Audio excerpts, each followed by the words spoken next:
Create a song for example, music को देखते हुए सॉन्ग बना दे, म्यूजिक उसी तरह का जनरेट कराना, कंपोज करना शुरू कर दे। तो इस तरह की एक्टिविटीज भी एआई परफॉर्म कर सकती है, और हमारा मौजू यही है कि इस तरह की क्रिएटिव एक्टिविटीज को किस तरीके से परफॉर्म किया जा सके। तो गूगल का जो डीप ड्रीम एल्गोरिथम है, हमने देखा भी है, हमने पिछली क्लासेस में डीप ड्रीम के एल्गोरिथम को रन भी किया। तो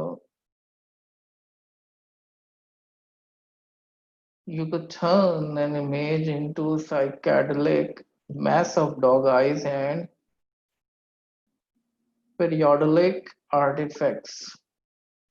तो फॉर एग्जाम्पल मैं एक इमेज देता हूँ, तो वो एक ऐसी इमेज जनरेट करेगा जिसमें होता कुछ इस तरीके से है कि जो आपका CNN है उसके स्पेसिफिक फिल्टर्स जो है उनके एक्टिवेशन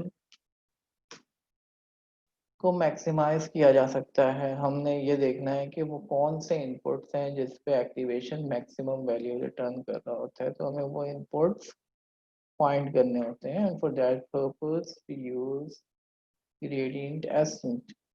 तो अभी देखेंगे इंशाल्लाह हम जो है डीप ड्रीम को इंशाल्लाह आज रिवाइज करेंगे।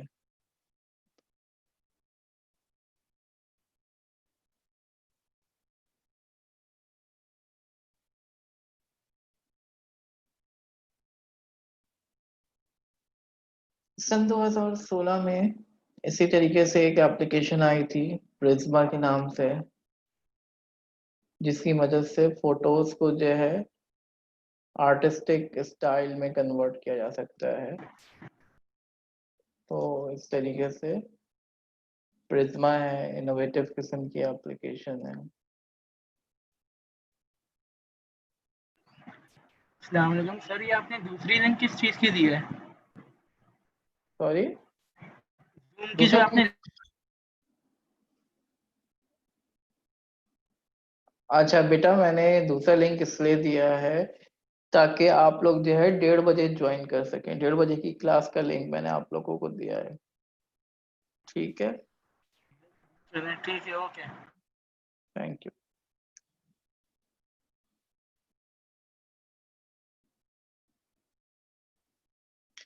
तो समर 2016 में एक experimental short movie Sunspring के नाम से डायरेक्ट की गई,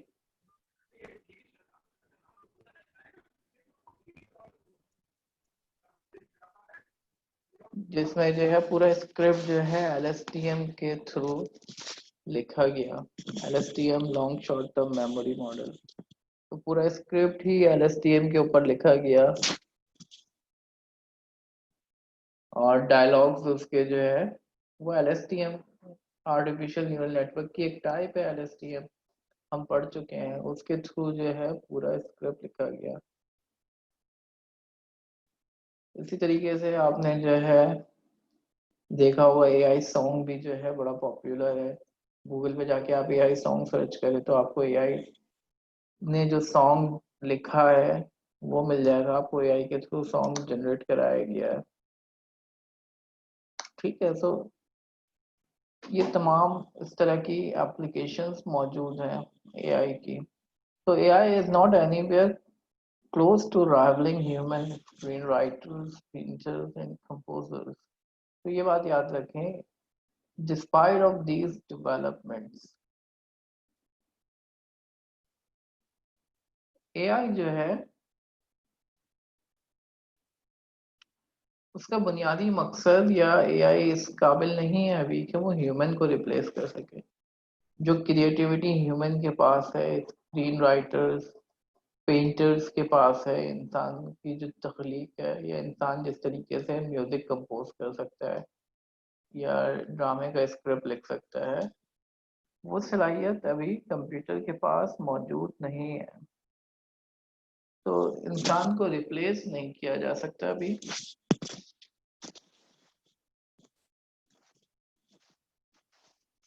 The point is not replacing humans, but to assist the humans.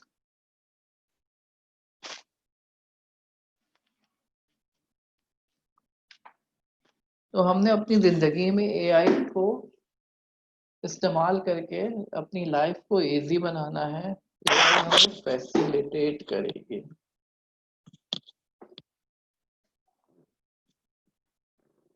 तो एआई जो है that will augment our capabilities. So it's more about augmented intelligence than artificial intelligence.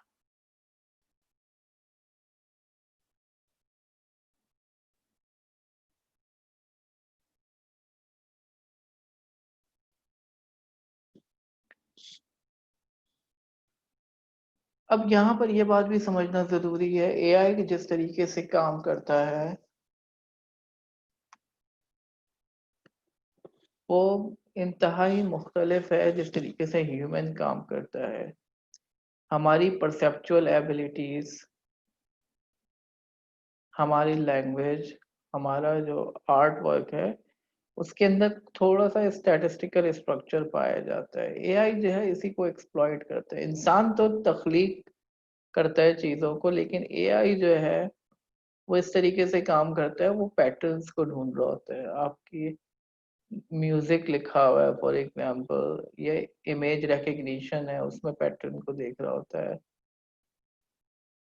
या हमारी लैंग्वेज में पैटर्न को ढूंढ रहा होता है, उसको लर्न करता है और उसकी बेस पे जो है ज्यादातर डीप लर्निंग के एल्गोरिथम्स काम करते हैं। Machine learning models can learn the statistical latent space of images, music and stories. तो जहाँ तक कि जनरेटिव मॉडल्स का ताल्लुक है उसके अंदर कि वो मॉडल जो है इमेजेस को, म्यूजिक को या स्टोरीज को लेते हैं, उसमें से स्टैटिस्टिकल स्ट्रक्चर को लर्न करते हैं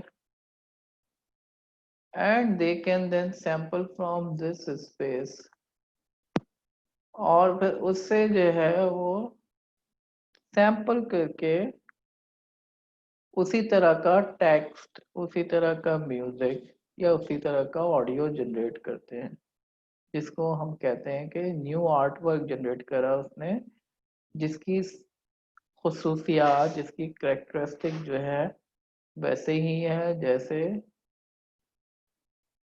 ओरिजिनल डेटा की है, ओरिजिनल इमेज की है या ओरिजिनल टेक्स्ट की है। तो this is not an artistic creation by itself, एक मैथमेटिकल ऑपरेशन है। इंसान इसके मुकाबले में इंतहाई मुख्तलिफ तरीके से काम करता है, उसमें इमोशंस होते हैं, जज्बात होते हैं। एक शायर अगर शायरी कर रहा है तो वो अपने जज्बात का इजहार कर रहा होता है। तो कंप्यूटर का जो लर्निंग एक्सपीरियंस है that is quite different from human.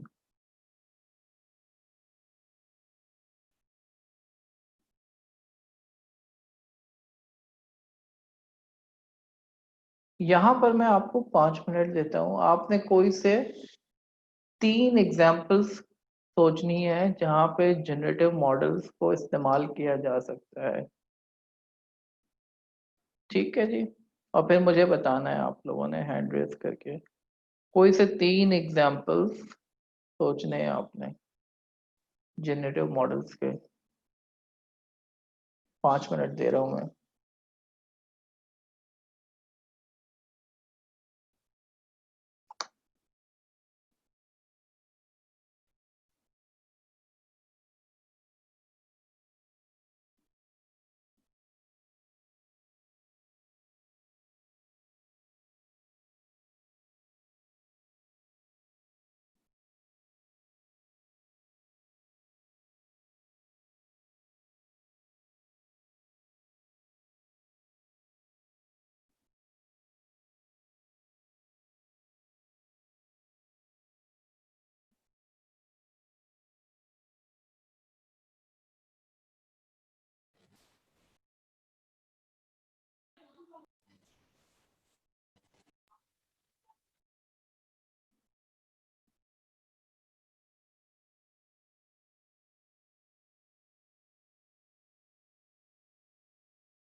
Ji students, आप लोग जो है सोचें।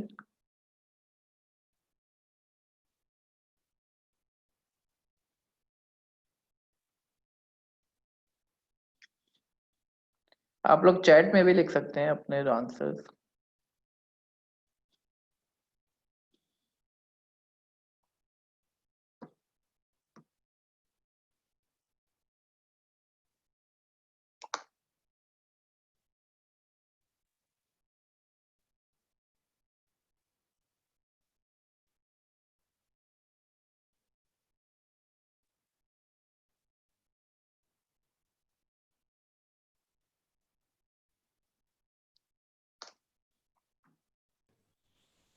जी बिलाल। अस्सलाम वालेकुम सर। वालेकुम सलाम। सर मैंने जो तीन लिखे हैं वो मतलब मेरे प्रैक्टिकल वर्जन मैंने जो देखे हैं, एक तो ये सर अननोन फेस क्रिएशन, जैसे कोई ऐसा बंदे का फेस जनरेट हो जाएगा जो इसमें एग्जिस्ट नहीं करता, वो भी जनरेटिव की ही एग्जांपल है कि अगर आपने बहुत सारे लोगों का पैटर्न रिकॉग्नाइज किया हुआ है और उसके हिसाब से नई नई चीज़ें जो है जनरेट करा सकते हैं, नए नए फेसेस। हाँ, एक ये। जैसे होता है क्रिमिनल जो है, क्रिमिनल का फेस जनरेट कराना है उसकी yes sir. Property. Yes sir, ये और दूसरा एक ये सर पैटर्न क्रिएशन भी हो सकते हैं, जैसे जो ड्रेसेस होते हैं या कोई भी कर्टन वगैरह की जो डिज़ाइन ही होती है, आपको बिल्कुल यूनिक पैटर्न चाहिए होता है जो बिल्कुल ही डिफरेंट हो, तो उसके लिए भी पैटर्न क्रिएशन के लिए भी हो सकता है ये। सही, गुड। और फिर दूसरा ये कि जैसे फॉर एग्जांपल जैसे हम होते हैं ना, एक कस्टमाइज सीवी बनवानी है किसी को या कस्टमाइज डॉक्यूमेंट बनानी है जो बिल्कुल यूनिक हो, उसके लिए जैसे जिसमें प्लेजरिज्म इतना ज़्यादा नहीं आ रहा हो, तो उसके लिए भी यूज़ कर सकते हैं हम लोग जनरेटिव। सही है, वेरी गुड। जी हाँ, बिल्कुल तीनों एग्जांपल्स आपकी सही हैं, वैलिड है। ठीक है जी। और कोई बताना चाहे?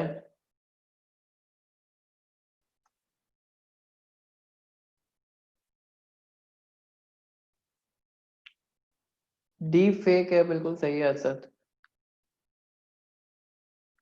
चलें जी, ये मेरा ख्याल है आप लोगों को क्लियर है। अब आगे चलते हैं। टेक्स्ट जनरेशन विद एलएसटीएम, ये एग्जांपल हम देख चुके हैं, सिर्फ मैं रिवाइज करवा रहा हूँ। मकसद हमारा क्या है, थोड़ा सा जो है हम दोबारा से जो है हमारा रिदम बन जाए। सो सीक्वेंस जनरेशन जो है सिर्फ टेक्स्ट या ऑडियो पे नहीं है, इमेज के ऊपर भी है। अभी हम जो है टेक्स्ट की एक एग्जांपल करेंगे।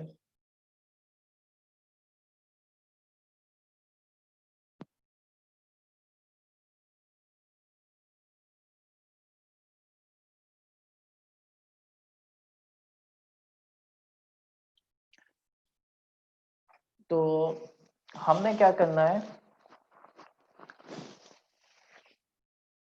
बेसिकली ये जनरेटिव मॉडल्स जो है ये स्पीच सिंथेसिस में भी अप्लाई किए गए हैं। डायलॉग जनरेशन फॉर चैटबॉट्स, ठीक है, ये एग्जांपल सामने आ रही है।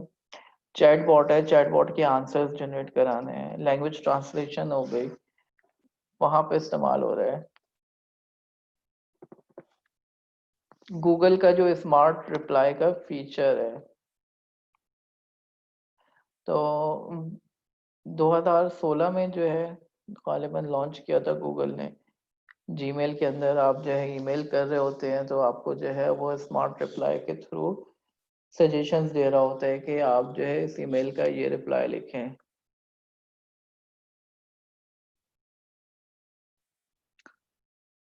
फिर हमने जो है देखा था कि हम जो है कंप्यूटर को अगर कोई सैंपल टेक्स्ट पढ़वा दे, मिसाल के तौर पर हमने एक बुक पढ़वा दी उसको, अब वो उस तरह की टेक्स्ट मजीद जनरेट कर सकता है, और यही काम हमने करवाया था। तो सन 2002 में डगलस एक्ट ने एलएसटीएम को म्यूजिक जनरेशन के लिए अप्लाई किया। जो वो बंदा जो है आजकल गूगल ब्रेन में है, और 2016 में उसने जो है एक नया रिसर्च ग्रुप स्टार्ट किया मजेंटा के नाम से। तो ये हिस्ट्री है, खैर इसका इतना ज़्यादा यूजफुल नहीं है हमारे लिए। तो असल जो बात है, हम जो है सीक्वेंस डेटा जनरेट करा सकते हैं डीप लर्निंग के थ्रू। तो आप जो है नेक्स्ट करेक्टर प्रेडिक्ट कराएं based on the past sequence of characters. तो पास्ट की विंडो अगर आपने 100 कैरेक्टर्स की ली है तो 100 कैरेक्टर्स की मदद से आप पिछले 100 कैरेक्टर्स ये आ रहे हैं, तो अगला कैरेक्टर कौन सा होगा। ये कैरेक्टर लेवल पे भी कर सकते हैं हम, और वर्ड लेवल के ऊपर भी कर सकते हैं। For example the cat is on the mat. अगर न्यूरल नेटवर्क को आपने ट्रेन कर दिया कि वो प्रेडिक्ट करे कि the cat is on the mat आ रहा है, तो अगला करेक्टर टी होगा। इस तरीके से बहुत सारे ट्रेनिंग डेटा आप जनरेट करा दें।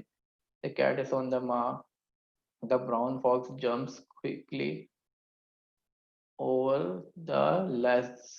अब लेस के बाद कौन सा करेक्टर आएगा, ये आपने जो है कंप्यूटर को बता दिया ट्रेनिंग डेटा में, तो वो लर्न कर जाएगा कि इसके बाद जो है ये करेक्टर प्रेडिक्ट करना है, इसके बाद ये करेक्टर प्रेडिक्ट करना है। तो टोकन्स आपके पास यहाँ पे वर्ड्स भी हो सकते हैं, करेक्टर्स भी हो सकते हैं।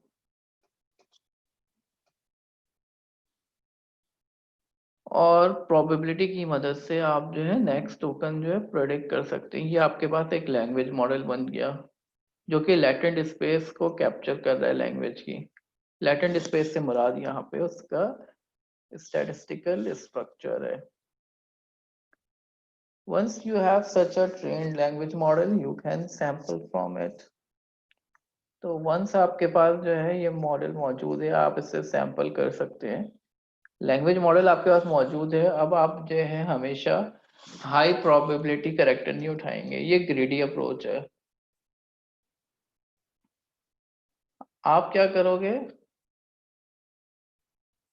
इसमें थोड़ी सी सैम्पलिंग की स्ट्रेटेजी अप्लाई करनी पड़ेगी, जो भी हम देखते हैं। लेकिन बहरहाल हम करेंगे क्या, हम उसको जो है स्टार्ट करते हुए कोई रैंडम स्ट्रिंग इनपुट दे देंगे और उससे बोलेंगे अगला करेक्टर बताओ, फिर अगला करेक्टर बताओ, फिर अगला करेक्टर बताओ, और फिर उन नए करेक्टर्स की बेस पे मजीद करेक्टर्स बताओ कौन से आएंगे, करेक्टर या वर्ड लेवल, जिस लेवल पे आपने करना है। ये प्रोसेस आप रिपीट करेंगे और इस लूप की मदद से you will generate sequence of arbitrary length that reflect the structure of the data. तो आप जो है किसी भी लेंथ की सीक्वेंस को जनरेट करा सकते हो जो कि आपके स्ट्रक्चर को प्रेडिक्ट कर रहा है। The sequences that look almost like human written sentences। तो वो जो सीक्वेंस जनरेट हुई वो वैसे ही होगी जैसे इंसान ने लिखा उसको। तो the cat sat on the mat, the cat sat on the M, language model के थ्रू उसने जनरेट करा। ये प्रोबेबिलिटी आ रही है, इसमें कोई करेक्टर है उसकी प्रोबेबिलिटी कम है, किसी की ज्यादा है। अब आप ये नहीं करोगे कि हमेशा हाई वाले को ले लोगे, इसकी प्रोबेबिलिटी ज्यादा है हमेशा उसी को पिक करोगे, तो इस तरह तो एक ही करेक्टर हमेशा आएगा। आप ये भी नहीं चाहते, तो यहाँ पे आप थोड़ी सी स्टोकेस्टिक सैम्पलिंग करोगे कि जिसकी प्रोबेबिलिटी 70% है, सबसे ज्यादा है, लेकिन आप उसको हमेशा ले लोगे तो वो तो 100% पे चला जाएगा। 70% प्रोबेबिलिटी है तो 70% ऑफ द टाइम उसको लो। अब किसी की प्रोबेबिलिटी 0.1 है, इसका मतलब ये नहीं है कि आप उसको कभी सेलेक्ट नहीं करोगे, 10% ऑफ द टाइम तो सेलेक्ट करोगे ना उसको। तो सैम्पलिंग स्ट्रेटेजी आपकी सही होनी चाहिए। सैंपल करने के बाद जो करेक्टर आपने प्रेडिक्ट किया वो आपके विंडो में आ जाएगा, आपकी विंडो आगे बढ़ेगी और फिर अगले 100 करेक्टर्स की बेस के ऊपर फिर प्रेडिक्शन कराओगे एंड सो ऑन।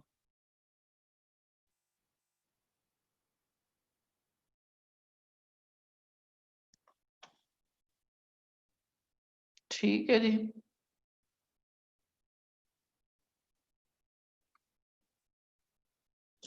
तो सैम्पलिंग स्ट्रेटेजी हमने क्या देखनी है, when generating the tags the way you choose the next character is crucially important. अगले करेक्टर की सिलेक्शन बड़ी इंपॉर्टेंट है।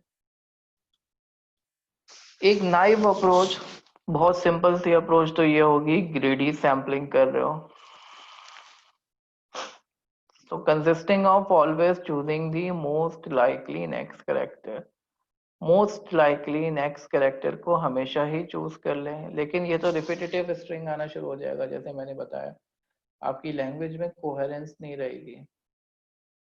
ज्यादा बेहतर अप्रोच ये है रैंडमनेस लिया है, रैंडमनेस भी लाए थोड़ी सी, कि हो सकता है कि कभी जिसकी प्रोबेबिलिटी सबसे कम है वो सेलेक्ट हो जाए, ऐसा भी होना चाहिए। By sampling from the probability distribution for the next character, इसको हम स्टोकेस्टिक सैम्पलिंग कहेंगे, जिसमें थोड़ी सी रैंडमनेस ले आए हम। तो अगर किसी की प्रोबेबिलिटी 0.3 है, तो इसका मतलब ये नहीं है कि अगर इसकी प्रोबेबिलिटी बहुत कम है तो आप इसको लोगे ही नहीं, कम से कम 30% ऑफ द टाइम तो आप इसको लोगे, और उसमें मजीद रैंडमनेस भी ला सकते हो। तो इसके लिए हमने एक पैरामीटर इंट्रोड्यूस कराया था सॉफ्टमैक्स टेम्परेचर का, that characterizes the entropy of the probability distribution for use for sampling। कि आपने एक probability distribution ली थी, उसमें सॉफ्टमैक्स टेम्परेचर जो है एक पैरामीटर था, उसकी बेस के ऊपर जो है हम सैम्पलिंग कर रहे थे। तो सॉफ्टमैक्स टेम्परेचर अगर हाईएस्ट, अगर बहुत बड़ी वैल्यू है इसकी, तो फिर इंटायरली इनोवेटिव किस्म के करेक्टर्स सेलेक्ट होना शुरू हो जाएंगे।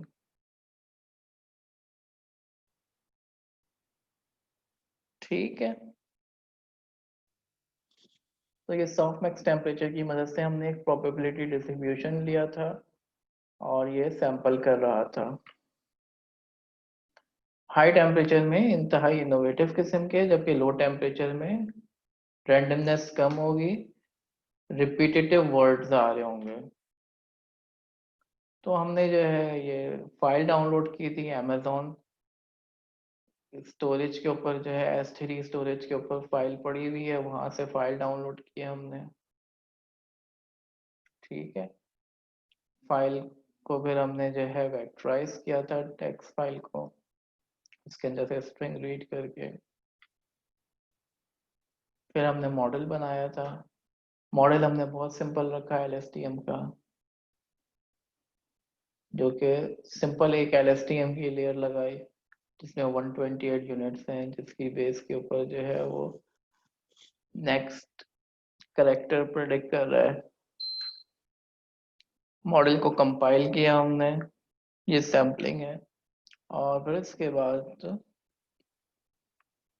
हमने जो है लूप लगा के मुख्तलिफ टेम्परेचर पे स्ट्रिंग्स जनरेट करा के कंपेयर किया कि किस टेम्परेचर पे किस तरह की स्ट्रिंग जनरेट होके आ रही है। तो लो टेम्परेचर पे हमने देखा था कि इंतहाई रिपीटेटिव और प्रेडिक्टेबल टेक्स्ट आ रहा था, जबकि हाई टेम्परेचर पे इनोवेटिव किस्म के, सरप्राइजिंग किस्म के, नए नए किस्म के वर्ड्स बन रहे थे।